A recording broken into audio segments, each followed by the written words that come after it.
નમસ્કાર વિદ્યાર્થી મિત્રો, મારી શાળા મારા ઘરે કાર્યક્રમ અંતર્ગત આજે આપણે ધોરણ 8 ના સત્ર 1 ના પાઠ નંબર 6 અંગ્રેજી શાસનની ભારત પર અસરોનો અભ્યાસ કરીશું.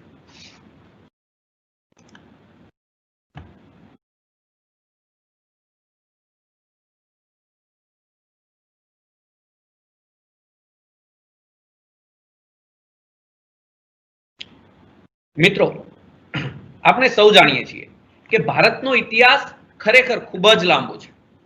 ભારતના ઇતિહાસની વાત કરીએ તો સિંધુ ખીણ સંસ્કૃતિથી માંડીને આધુનિક સમયના વર્તમાન સમય સુધીની વાત આવે છે. હવે આજે આપણે આ ઇતિહાસના 3 ભાગમાંથી એવા ત્રીજા ભાગની વાત કરવાની છે. ઇતિહાસને આપણે 3 ભાગમાં વહેંચીએ છીએ: પ્રાચીન ઇતિહાસ, મધ્યકાલીન ઇતિહાસ અને આધુનિક ઇતિહાસ. આજે આપણે આવા આધુનિક ઇતિહાસની વાત કરીશું. મિત્રો, આધુનિક ઇતિહાસની શરૂઆત ઔરંગઝેબના અવસાન પછીથી થાય છે. ઔરંગઝેબ મુગલ સામ્રાજ્યના અંતિમ મહાન સમ્રાટ, ખાસ યાદ રાખશો, મુગલ સામ્રાજ્યના અંતિમ મહાન સમ્રાટ, જેમનું અવસાન ઈસવીસન 1707 માં થયું. અને એમના અવસાન બાદ ભારતમાં વિદેશી પ્રજાઓના શાસનની શરૂઆત થઈ. તો મિત્રો, આજે આપણે આ વિદેશી પ્રજાઓએ ભારતમાં શાસન કર્યું તેની અસર ભારત પર કેવી થઈ તેની વાત આપણે કરવાની છે. હવે મિત્રો, આપણે પાઠની શરૂઆત કરીએ. અંગ્રેજી શાસનની ભારત પર અસર. એવું કહેવાય છે કે ભારતને સોને કી ચિડિયા નામથી ઓળખવામાં આવે છે. સોને કી ચિડિયા એટલે કે તમામ પ્રકારની સુખ સાહેબી ધરાવતો દેશ. અને ભારતની આ આર્થિક સમૃદ્ધિ 18મી સદીના અંત સુધી યથાવત હતી. એટલે કે ઔરંગઝેબના અવસાન બાદ પણ ભારતમાં જે અરાજકતા ફેલાણી, એટલે કે મુગલ સામ્રાજ્યમાં નબળા મુગલ શાસકોના આગમન બાદ પણ ભારતની આર્થિક સમૃદ્ધિ ટકી રહી. વિશ્વના ઇતિહાસકારો પણ કબૂલે છે કે 18મી સદી સુધી ભારતની ઉત્પાદન પદ્ધતિ, તેના ઉદ્યોગો, તેના વેપાર, વાણિજ્ય, સંગઠન વગેરે અજોડ હતા. તેનો કોઈ તોડ નહોતો. ભારતની જે સિસ્ટમ હતી તે એક અલગ પ્રકારની જ હતી, જે ભારતને મજબૂત અને એક સમૃદ્ધ દેશ બનાવે છે. પણ આ જ ભારત, જે સમૃદ્ધ સોને કી ચિડિયા કહેવાતો દેશ છે, તે અંગ્રેજી કંપની એટલે કે ઈસ્ટ ઇન્ડિયા કંપની તેના માત્ર 100 વર્ષના શાસનમાં તદ્દન કંગાળ અને પાયમાલ બની ગયો. તો આ અંગ્રેજી કંપની, ઈસ્ટ ઇન્ડિયા કંપનીએ આ 100 વર્ષના શાસનમાં એવી કેવી નીતિ અપનાવી કે કેવા કાર્યો કર્યા જેના કારણે ભારત પાયમાલ બની ગયો. કહેવાય છે કે આ 100 વર્ષના શાસનમાં ભારત દેશ ઇંગ્લેન્ડ માટે, ઈસ્ટ ઇન્ડિયા કંપની છે તે ઇંગ્લેન્ડ દેશની છે, અને આ ઇંગ્લેન્ડ માટે કાચો માલ પેદા કરનાર અને ઇંગ્લેન્ડના કારખાનાઓમાં જે માલ તૈયાર થયો છે તે તૈયાર થયેલા માલને વેચવા માટેનું એક બજાર બની ગયું. મિત્રો, ફરીથી સમજીએ કે આ 100 વર્ષના શાસનમાં ભારત એ ઇંગ્લેન્ડ માટે કાચો માલ તૈયાર કરનાર દેશ અને તે તૈયાર થયેલા કારખાનાઓમાં તૈયાર થયેલા માલને ભારતમાં વેચવા માટેનું વિશાળ બજાર બની ગયું. તો મિત્રો, આના કારણે ભારત પર શું અસર થઈ તેની વાત આપણે કરીએ. તો અંગ્રેજી શાસનના સમયે સૌથી પહેલી અસર આપણા દેશના ખેડૂતો અને ખેતી પર થાય છે. તો હવે એ અસર શું થાય છે તેની વાત કરીએ. તો મિત્રો, અંગ્રેજોએ ભારતમાં સૌથી પહેલી લડાઈ ઈસવીસન 1757માં પ્લાસીની લડ્યા, અને તેના થોડાક જ વર્ષો બાદ ઈસવીસન 1764માં બક્સરનું યુદ્ધ લડ્યા. મિત્રો, બક્સરના યુદ્ધમાં અંગ્રેજો એકલા હતા અને તેની સામે ભારતના 3 રાજાઓની સેના હતી. છતાં પણ અંગ્રેજો જીત્યા. અને આ યુદ્ધ જીત્યા બાદ અંગ્રેજોને ભારતના 3 સમૃદ્ધ પ્રદેશો એટલે કે બંગાળ, બિહાર અને ઓડિશા, ખાસ યાદ રાખશો, બંગાળ, બિહાર અને ઓડિશાની દીવાની સત્તા મળી. હવે મિત્રો, અહીંયા આપણે એક બાબત ખાસ નોંધીશું કે એ વખતે સત્તા 2 પ્રકારની છે. એક દીવાની સત્તા કે જેમાં માત્ર મહેસૂલ ઉઘરાવવાની સત્તા છે, અને બીજી છે વહીવટી સત્તા.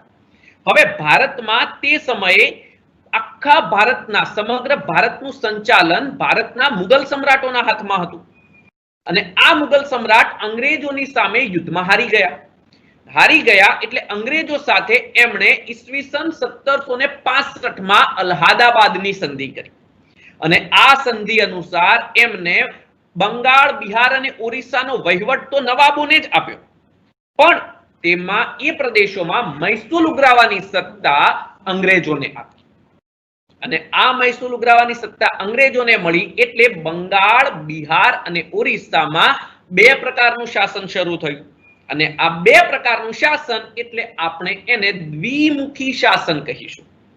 જુઓ મિત્રો, ફરીથી કહું છું, દ્વિમુખી શાસન એટલે દ્વિમુખી એટલે કે જેનો વહીવટ અલગ વ્યક્તિઓ કરે છે અને મહેસૂલ અલગ વ્યક્તિઓ ઉઘરાવે છે. હવે વહીવટ કરનાર વ્યક્તિઓને પોતાનો વહીવટ અલગ રીતે કરવાનો છે, એના માટે એમને પૈસાની જરૂર પડે છે, જ્યારે મહેસૂલ ઉઘરાવનાર વ્યક્તિઓ તે પૈસા વહીવટ કરનારને આપતા નથી, મતલબ કે તે મહેસૂલ ઉઘરાવીને જે મહેસૂલ એકઠું થાય છે તે પોતાની પાસે રાખે છે. હવે બંગાળનો વહીવટ બંગાળના નવાબ કરે છે અને વહીવટ કરવા માટે તેમને પૈસાની જરૂર છે, પરંતુ પૈસા છે તે તમામ અંગ્રેજોના પાસે છે. આમ બે પ્રકારના શાસનને દ્વિમુખી શાસન પદ્ધતિ કહેવાય. તો અહીંયા અંગ્રેજોએ પોતાના પાસે દીવાની સત્તા મળી એટલે એમણે માત્ર ને માત્ર પોતાની કંપનીનું આવક વધારવાનું જ કાર્ય કર્યું. એટલે કહી શકાય કે તેમની કંપની માટે આવક વધારવાનું એક વિશાળ ક્ષેત્ર મળી ગયું. તો અંગ્રેજોએ સૌથી પહેલા ભારતનો પાયાનો ઉદ્યોગ એટલે કે ખેતીને પોતાનું નિશાન બનાવ્યું. તે સમયે ભારતના ખેડૂતો ખૂબ જ સમૃદ્ધ હતા, તો અંગ્રેજોએ ભારતના ખેડૂતો પાસેથી વધુને વધુ મહેસૂલ ઉઘરાવવા લાગ્યા, જેના કારણે આપણા ખેડૂતો પાયમાલ બન્યા. ખેડૂતો પોતાના ઘરના દાગીના કે અન્ય સંપત્તિ વેચીને પણ તે મહેસૂલ ભરી શકતા હતા નહીં.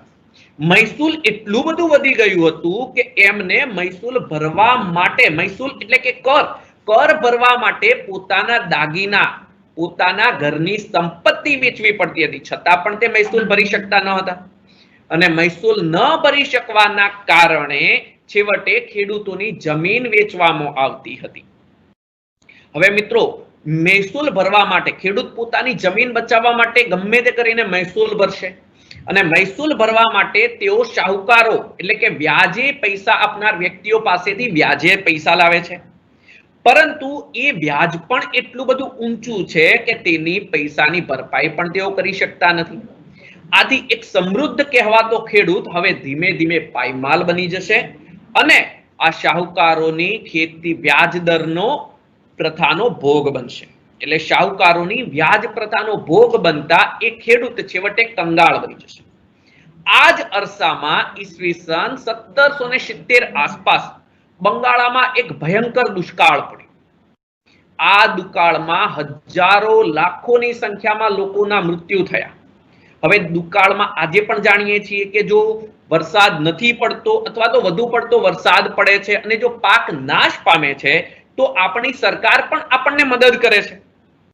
તો એ સમયે અંગ્રેજ સરકાર એટલે કે ઈસ્ટ ઇન્ડિયા કંપનીના શાસનની એક ફરજ હતી કે આ દુકાળમાં લોકોની મદદ કરે, પણ તેમણે દુકાળમાં લોકોની મદદ તો ન કરી, પરંતુ ઉલટામાં લોકો પાસેથી મહેસૂલ ઉઘરાવવાનું શરૂ રાખ્યું, જેના કારણે ત્યાં હજારો લોકોના મૃત્યુ થયા.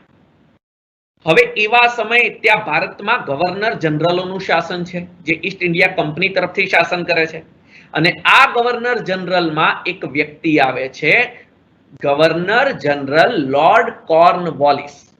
મિત્રો, કોર્નવોલિસે એક નવા જ પ્રકારની સિસ્ટમ અપનાવી, મહેસૂલ ઉઘરાવવા માટે એક નવા પ્રકારની પદ્ધતિ અપનાવી અને તે પદ્ધતિનું નામ છે કાયમી જમાબંધી. મિત્રો, કાયમી જમાબંધી પદ્ધતિ એટલે શું? તો આ પદ્ધતિ અનુસાર કોર્નવોલિસે ખેડૂતો પાસેથી મહેસૂલ ઉઘરાવવા માટે એક નવા પ્રકારનો સમાજમાં વર્ગ ઉભો કર્યો અને તે વર્ગ આપણે જમીનદાર તરીકે ઓળખીએ છીએ.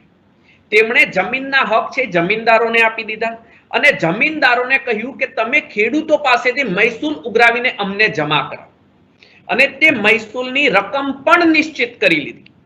હવે મહેસૂલની રકમ નિશ્ચિત થઈ ગઈ, જેના કારણે ઈસ્ટ ઇન્ડિયા કંપનીનું શાસન અથવા તો ઈસ્ટ ઇન્ડિયા કંપનીની આવક નિશ્ચિત થઈ ગઈ.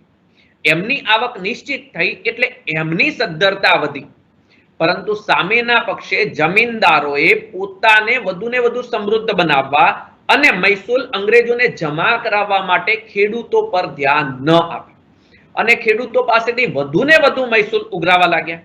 અને આ કાયમી જમાબંધી પદ્ધતિના કારણે જ ભારતનો ખેડૂત વધુને વધુ પાયમાલ બન્યો. મિત્રો, અહીંયાથી પરીક્ષાની દ્રષ્ટિએ પણ કેટલાક પ્રશ્નો આવી શકે છે. જેમ કે કાયમી જમાબંધી પદ્ધતિ કોણે અમલમાં મૂકી? તો લોર્ડ કોર્નવોલિસ. બીજો કે બંગાળામાં કઈ સાલમાં ભારે દુકાળ પડ્યો? તો ઈસવીસન 1770. અને સૌથી અગત્યનો પ્રશ્ન કે અંગ્રેજોને બંગાળ, બિહાર અને ઓડિશાની દીવાની સત્તા કયા યુદ્ધ બાદ પ્રાપ્ત થઈ? તો તે યુદ્ધ છે બક્સરનું યુદ્ધ. અને બક્સરનું યુદ્ધ કઈ સાલમાં લડાયું? તો ખાસ યાદ રાખીશું, ઈસવીસન 1764. બક્સરના યુદ્ધ બાદ 1765 અલ્હાબાદની સંધિ થશે અને આ સંધિથી જ અંગ્રેજોને બંગાળ, બિહાર અને ઓડિશા આ 3 પ્રદેશોની દીવાની સત્તા પ્રાપ્ત થાય છે. તો મિત્રો, અહીંયા આપણે અંગ્રેજી શાસન સમયે ખેડૂતો અને ખેતીની વાત કરી. હવે આપણે તે સમયના સમાજ જીવન ઉપર શું અસર થાય છે તેની વાત કરીએ. તો મિત્રો, ખેતી પર અસર આવશે તો તેની સીધી અસર આપણા સમાજ જીવન પર પણ થશે. અંગ્રેજોના આગમન પહેલા ભારતનું સમાજ જીવન ખૂબ જ વ્યવસ્થિત હતું. મતલબ કે ભારતનું દરેક નાનું ગામડું એક સ્વયં સંચાલિત હતું. દરેક ગામનો વહીવટ એક ગ્રામ પંચાયત સંભાળતી. આ ગ્રામ પંચાયત જે ગામના દરેક કોમના સભ્યોમાંથી બનેલી હોય. હવે આ ગ્રામ પંચાયતો જે ભારતના દરેક ગામડાનો વહીવટ સંભાળે છે, જેના કારણે આ પંચાયતોથી ભારતનું દરેક ગામડું એક અલગ પ્રજાસત્તાક તરીકે વર્તતું હતું. હવે ભારતમાં થયેલા આરબ આક્રમણો, 8મી સદીમાં સમ્રાટ હર્ષવર્ધનના અવસાન બાદ આરબ આક્રમણ થયા, જેને આપણે ઘોરીના આક્રમણ, ગજનીના આક્રમણ કહી શકીએ. ત્યારબાદ દિલ્હી સલ્તનત અસ્તિત્વમાં આવી, ગુલામ વંશ, ખિલજી વંશ, અને આ વંશોના અસ્તિત્વ સમયે પણ ભારતની આ ગ્રામ પંચાયતોની જે સંસ્થાઓ છે તે અડગ હતી. મતલબ કે બાહ્ય આક્રમણ સમયે પણ આ સંસ્થાઓ અડગ હતી. પણ અંગ્રેજોએ તેમની સિસ્ટમ શરૂ કરી. અંગ્રેજોએ આવીને આપણી આ ગ્રામ પંચાયતની સંસ્થાને બંધ કરી નાખી અને એના બદલામાં એમની અંગ્રેજોની સિસ્ટમની શરૂઆત કરી, જેના કારણે આપણી ગ્રામ પંચાયતની સિસ્ટમ નાશ પામી. તો સૌથી પહેલા ગવર્નર જનરલ એવા વોરન હેસ્ટિંગ્સ, જેમણે ભારતમાં મહેસૂલ ઉઘરાવવાનું કામ એક નવા જ પદને સોંપ્યું અને આ પદને કલેક્ટર કહેવામાં આવતું હતું. મિત્રો, આજે આપણે કલેક્ટર જે સમગ્ર જિલ્લાનો વહીવટ સંભાળે છે, એ કલેક્ટર પદની શરૂઆત વોરન હેસ્ટિંગ્સે કરી હતી. ખાસ યાદ રાખીશું, કલેક્ટર પદની શરૂઆત વોરન હેસ્ટિંગે કરી. અને આ કલેક્ટરનું કામ તે સમયે માત્ર એક જ હતું, મહેસૂલ ઉઘરાવવાનું. મહેસૂલ ઉઘરાવવાના કામ કલેક્ટર પહેલા કોણ કરતું? તો એ સમયે આપણી ગ્રામ પંચાયતો કરતી હતી. અને ગ્રામ પંચાયતો એ મહેસૂલ ઉઘરાવીને ગામમાં જરૂરિયાત પ્રમાણે વિકાસ કરતી. પણ હવે અંગ્રેજોએ પોતાની સિસ્ટમ શરૂ કરી અને વોરન હેસ્ટિંગ્સે કલેક્ટરને આ મહેસૂલ ઉઘરાવવાનું કામ સોંપી દીધું. એટલે કે વોરન હેસ્ટિંગના સમયમાં જે મહેસૂલ ઉઘરાવે છે તેમને કલેક્ટર તરીકે ઓળખવામાં આવે છે. થોડાક સમય બાદ કલેક્ટરને મહેસૂલ ઉઘરાવવા બાદ એક નવું કામ સોંપવામાં આવ્યું. તે કામ છે ન્યાયાધીશનું. એટલે કે લોકોના ઝઘડાઓના નિવારણ કરવાનું કામ. હવે આપણને થશે કે તો તેના પહેલા આ ન્યાયાધીશનું કામ કોણ કરતું? તો મિત્રો, આપણી ગ્રામ પંચાયતો જ કરતી. હવે આ ગ્રામ પંચાયતોમાં દરેક કોમના વડીલો બેસતા, જેનાથી લોકોને યોગ્ય ન્યાય મળતો. એટલે એ ટાઈમે કહેવત પણ હતી, પંચ એ જ પંચાયત, પંચ એ જ ઈશ્વર. એટલે એમનો ન્યાય એ અડગ કહેવાતો અને એમાં ભૂલ થવાની શક્યતાઓ બહુ ઓછી હતી. પણ અંગ્રેજોએ જ્યારે કલેક્ટર પદની શરૂઆત કરી, પોતાના સ્વાર્થ માટે, વધુ આવક માટે કલેક્ટર પદની શરૂઆત કરી, તો એ મહેસૂલ ઉઘરાવે છે. ત્યારબાદ તે માત્ર ન્યાય આપવાનું કામ કરે છે. હવે આપણને થશે કે સાહેબ અંગ્રેજોની ભાષા તો અંગ્રેજી છે અને આપણા દેશમાં તો ઘણી બધી ભાષાઓ બોલાય છે, પણ એ સમયે અંગ્રેજી હતી નહીં.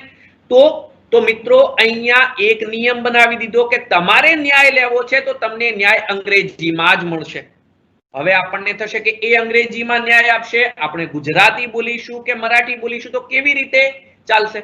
તો મિત્રો ન્યાય જોઈએ છે તો અંગ્રેજીમાં, નહીં તો નહીં આવવાનું.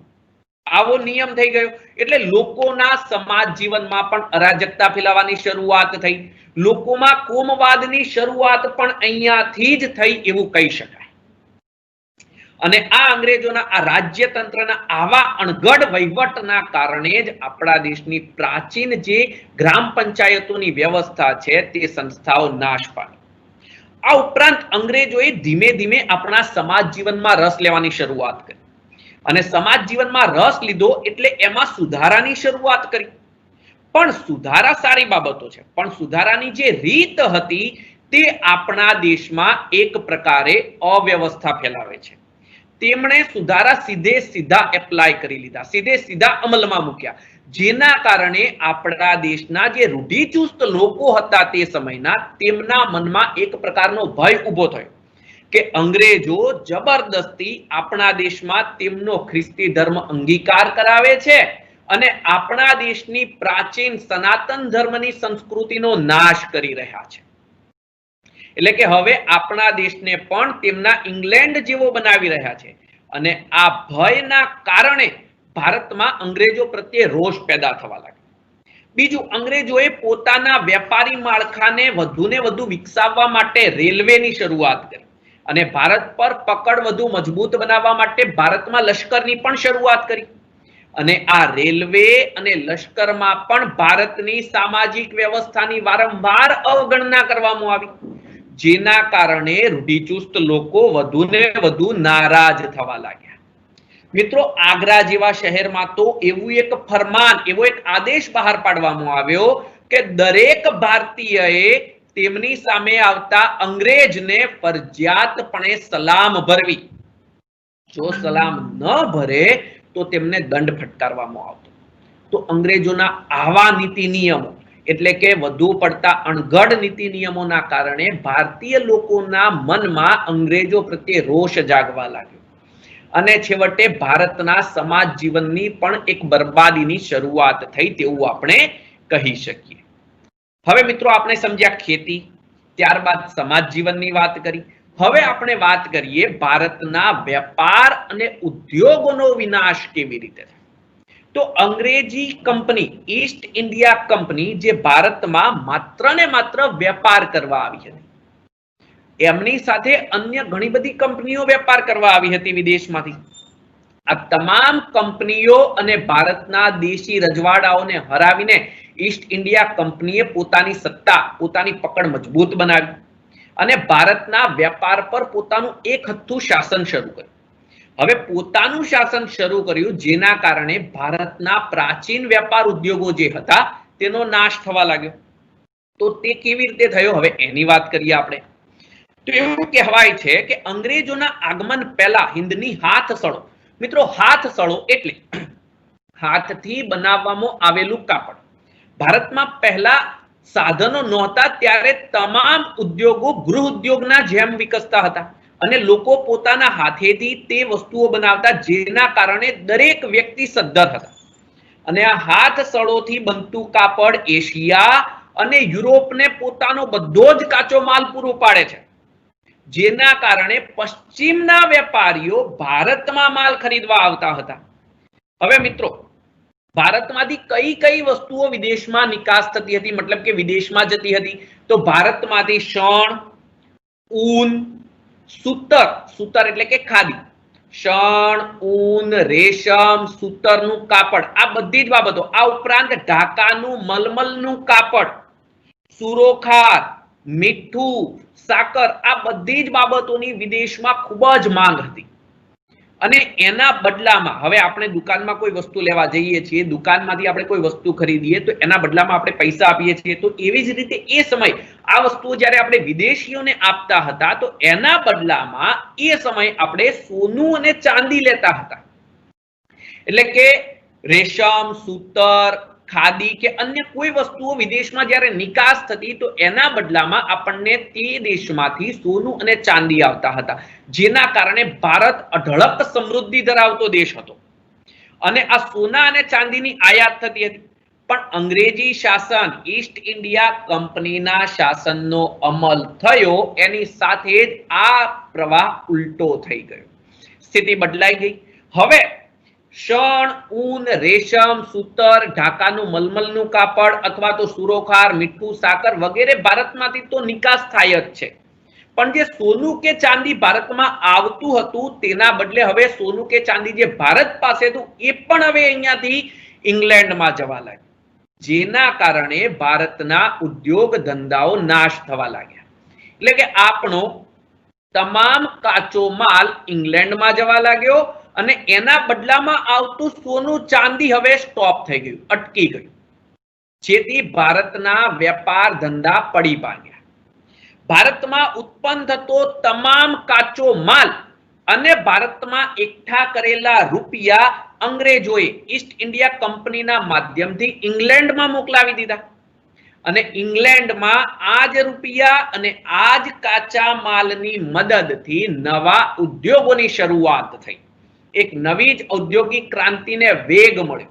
એટલે ઇંગ્લેન્ડમાં થયેલા ઉદ્યોગો પણ ભારતના ભોગે જ શરૂ થયા અને ઇંગ્લેન્ડમાં બનતો બધો જ કાચો માલ, મતલબ કે અહીંયાથી આપણે રૂ ઇંગ્લેન્ડમાં મોકલીએ છીએ, ઊન ઇંગ્લેન્ડમાં મોકલીએ છીએ, તો એ ઊન કે રૂમાંથી કાપડ તૈયાર થશે અને એ કાપડ ભારતમાં આવશે. કેમ? તો કે ભારતમાં વેચાવા માટે. હવે મિત્રો, આ કાપડ જે ઇંગ્લેન્ડમાંથી ભારતમાં આવે છે તો એ કાપડ ઉપર કોઈ પ્રકારનો ટેક્સ, કોઈ પ્રકારનો કરવેરો લાગવામાં આવતો નથી. એની સામે ભારતમાં જ પેદા થતા કાપડ પર અથવા તો અન્ય વસ્તુઓ પર અંગ્રેજોએ ભારતમાં ન વેચાય તે માટે 80% જેટલી જકાત નાખી. હવે આપ વિચારો કે વિદેશમાંથી આવતો માલ વગર કર ભરે ભારતમાં વેચાય છે, જ્યારે ભારતમાં પેદા થતો માલ ભારતમાં વેચાવા માટે 80% જેટલો કરવેરો ભરે છે. આનાથી થયું એવું કે ભારતમાં જ પેદા થતો માલ ભારતીયોને મોંઘો પડવા લાગ્યો અને આ માલ મોંઘો પડવા લાગ્યો, જેના કારણે ભારતની અંદર રહેલા ઉદ્યોગો, વેપાર ધંધા વગેરે નાશ થવા લાગ્યા અને ઇંગ્લેન્ડમાં બનેલો માલ સામાન ભારતમાં વેચાવા લાગ્યો. પરિણામે ભારતના તમામ પ્રકારના ઉદ્યોગો સાફ થઈ ગયા, જેમ કે કાપડ ઉદ્યોગ, ધાતુ ઉદ્યોગ, કાચ ઉદ્યોગ, વહાણ બનાવવાનો ઉદ્યોગ, આ તમામ હુન્નર ઉદ્યોગોનો નાશ થયો અને આ હુન્નર ઉદ્યોગોનો નાશ થયો માટે તેની સાથે જોડાયેલા લોકો, કારીગરો પણ બેકાર બન્યા અને એ કારીગરો બેકાર બન્યા, જેના કારણે ગામડાની ગરીબાઈ વધવા લાગી અને ગામડાની ગરીબાઈ વધી એટલે છેવટે લોકો વધુને વધુ પાયમાલ બન્યા. તો મિત્રો, આ ઉદ્યોગ વેપાર ધંધાની વાત થઈ. હવે આપણે આગળની વાત કરીએ તો ભારતમાં અંગ્રેજોએ સુધારાઓ જે કર્યા તેની વાત કરીએ. તો મિત્રો, ઇંગ્લેન્ડમાં સમય જતા ઉદાર વિચારસરણીનો શરૂઆત થઈ અને આ ઉદાર વિચારસરણીની અસર ભારતમાં પણ આવી. એટલે કે ભારતમાં જે નવા ગવર્નર જનરલો આવ્યા તેમણે ભારતીય પ્રજાના જીવનમાં પણ રસ લેવાની શરૂઆત કરી. હવે આવા ગવર્નર જનરલોમાં વાત કરીએ તો સૌથી પહેલા એક વ્યક્તિ આવે છે, તે છે લોર્ડ વિલિયમ બેન્ટિંગ. મિત્રો, ભારતમાં આવેલા ગવર્નર જનરલ લોર્ડ વિલિયમ બેન્ટિંગે ભારતમાં ઘણા બધા સુધારા કર્યા અને એ સુધારાના કારણે તેઓ ભારતમાં ઘણું માન પામ્યા. હવે એ સમય તેમણે કેવા સુધારા કર્યા? તો સૌથી પહેલા વિલિયમ બેન્ટિંગના આગમન પહેલા ભારતમાં અંગ્રેજી કંપની, ઈસ્ટ ઇન્ડિયા કંપનીના શાસનમાં એક પણ ભારતીય વહીવટ કરી શકતા નહોતા. મિત્રો વિચારો કે એવી કંપની જે ભારતનો વહીવટ કરી રહી છે પણ તેમાં ભારતીયોનું સ્થાન નથી. તો વિલિયમ બેન્ટિંગે એમાં સુધારો કર્યો અને ભારતીય લોકોને આ કંપનીના વહીવટમાં સ્થાન આપ્યું. તેની સાથે અદાલતમાં ન્યાય માંગવા આવનાર વ્યક્તિઓને પોતાની માતૃભાષાનો ઉપયોગ કરવાની છૂટ આપી. હમણાં આપણે વાત કરી કે અંગ્રેજીમાં જ ન્યાય આપવામાં આવતો હતો, પણ વિલિયમ બેન્ટિંગે અહીંયાથી છૂટ આપી કે માત્ર ને માત્ર તમે અંગ્રેજી નહીં પણ તેમની માતૃભાષામાં પણ ન્યાય આપી શકો છો। એટલે કે આપણી માતૃભાષામાં ન્યાય આપવામાં આવ્યો, જેથી લોકોને અંગ્રેજી શાસન અને અંગ્રેજી ન્યાય પ્રણાલીમાં ધીમે ધીમે વિશ્વાસ આવવા લાગ્યો। આ ઉપરાંત એ સમયે ઘણા બધા કુરિવાજો હતા, જેમ કે સતી પ્રથાનો રિવાજ, બાળકીને દૂધ પીતી કરવાનો રિવાજ, વિધવા પુનર્લગ્ન નિષેધ હતા। તો આવા રિવાજોમાં પણ વિલિયમ બેન્ટિંગે ઘણા બધા સુધારા કર્યા। રાજા રામમોહન રાયના પ્રયત્નોથી ઘણા બધા રિવાજોની નાબૂદી માટે બ્રહ્મો સમાજ નામની સંસ્થા ચાલુ હતી। તો વિલિયમ બેન્ટિંગે આ સતી પ્રથા નામનો રિવાજ પણ 1829 માં પ્રતિબંધ મુક્તો કાયદો કર્યો અને આ સતી પ્રથાના રિવાજને પણ નાબૂદ કર્યો। હવે આપણને થાય કે સતી પ્રથાનો રિવાજ એટલે શું? તો મિત્રો ટૂંકમાં તમને કહી દઉં કે કોઈ સ્ત્રીનો પતિ મૃત્યુ પામે તો એ મૃત્યુ પામેલા પતિના શબને પોતાના ખોળામાં લઈને એ સ્ત્રી પણ એની સાથે સળગીને મરી જતી હતી। તો આવા રાક્ષસી રિવાજને વિલિયમ બેન્ટિંગે 1829 માં કાયદા દ્વારા પ્રતિબંધ મૂક્યો। એ સમયે કંપની સરકારે કેળવણી પાછળ એટલે કે શિક્ષણ પાછળ 1 લાખ રૂપિયા ખર્ચવાનો ઠરાવ નક્કી કર્યો હતો, પણ તેઓ આ ઠરાવનો અમલ નહોતા કરતા। મતલબ કે તે 1 લાખ રૂપિયા ખર્ચ કરતા નહોતા। તો વિલિયમ બેન્ટિંગે તેમના સમયમાં એક શિક્ષણ સમિતિની રચના કરી અને આ શિક્ષણ સમિતિના માધ્યમથી ભારતના લોકોને કેવા પ્રકારનું શિક્ષણ આપવું તેનો અધ્યયન કરવાની શરૂઆત કરી।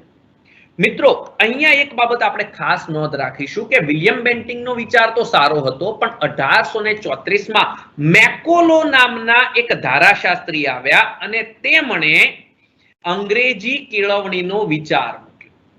આ અંગ્રેજી કેળવણીના વિચારથી ભારતની પ્રાચીન ગુરુકુળ પ્રથા નાશ પામી। મતલબ કે પહેલા જે આપણા પ્રાચીન શાસ્ત્રોનું અધ્યયન થતું હતું તે પ્રથા નાશ પામી અને આ અંગ્રેજી કેળવણીનો જોઈએ તેવો લાભ ભારતીયોને ન થયો। માત્ર ને માત્ર અંગ્રેજોને તેમની કંપનીના શાસનમાં મદદરૂપ થાય તેવા કર્મચારીઓ મળવા લાગ્યા અને આ જ અંગ્રેજી કેળવણીના વિસ્તાર માટે 1857 માં યુનિવર્સિટીઓની સ્થાપના થઈ અને આ યુનિવર્સિટીઓથી માત્ર અંગ્રેજી ભણેલા કર્મચારીઓ અંગ્રેજોને મળવા લાગ્યા। મિત્રો આગળ વાત કરીએ તો હવે જેમ જેમ સમય પસાર થાય છે તેમ ઇંગ્લેન્ડમાં ઔદ્યોગિક ક્રાંતિના કારણે કારખાનાઓ ધીમે ધીમે વિકસિત થવા લાગ્યા।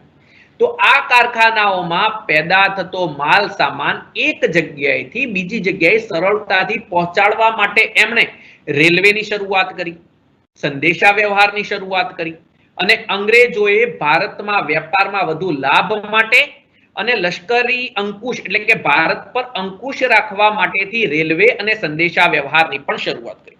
ભારતમાં પ્રથમ રેલવે 1853 માં મુંબઈ અને થાણા વચ્ચે શરૂ થઈ, ત્યારે ગુજરાતમાં પ્રથમ રેલવે 1856 માં ઉત્તરાયણ એટલે કે સુરત અને અંકલેશ્વર વચ્ચે થઈ।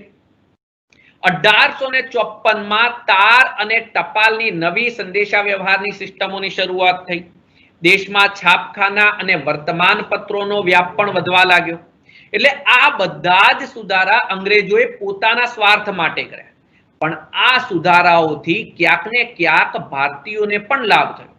મિત્રો અંગ્રેજોના જે સુધારાઓ છે એને રૂઢિચુસ્ત લોકોએ હંમેશા શંકાની દ્રષ્ટિએથી જોયા, જેના કારણે તેમના મનમાં પણ અંગ્રેજો પ્રત્યે અવિશ્વાસ વધ્યો। પણ જે જાગૃત નાગરિકો હતા અને અંગ્રેજી કેળવણી પામેલા વ્યક્તિઓ હતા તેમને આનાથી જરૂર લાભ થયો। અંગ્રેજી કેળવણી પામેલા ભારતીય યુવાનો વિશ્વના નવા પ્રવાહોથી માહિતગાર થયા અને દેશમાં રાષ્ટ્રહિત માટે સમાજ સુધારણાનું તેમણે કામ કર્યું। વર્તમાન પત્રો, તાર, ટપાલ વગેરેથી તેઓ એકબીજાની નજીક આવ્યા અને ભારતના અલગ અલગ પ્રદેશોની સમસ્યાઓથી તેઓ વાકેફ થયા। તો આમ સુધારા અંગ્રેજો માટે ફાયદાકારક હતા, પણ તેનો લાભ ભારતીયોને પણ થયો અને ભારતીય લોકો પણ પોતાની આઝાદી, પોતાની સ્વતંત્રતા માટે પણ વિચારતા થયા। તો મિત્રો આ પાઠથી આપણે એટલું સમજી શકીએ કે અંગ્રેજો દ્વારા આપણા દેશનું શોષણ કરવામાં આવ્યું અને શોષણથી છેવટે આપણા દેશને પાયમાલ બનાવી દેવામાં આવ્યો।